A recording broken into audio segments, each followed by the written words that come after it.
kinaga male injifatan ana kan kabu isa dabebeka bala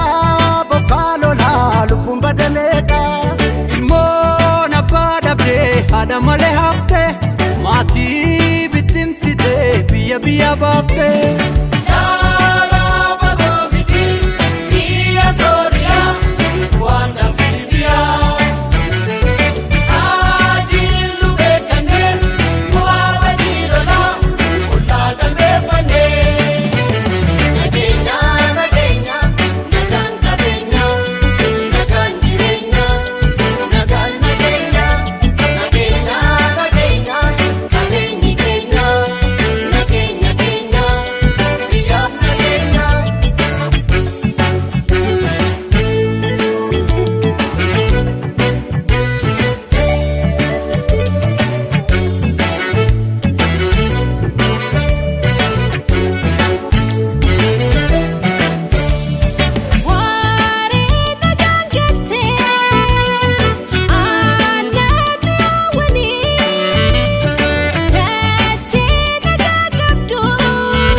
Mega kansa ke godane rakate garatafe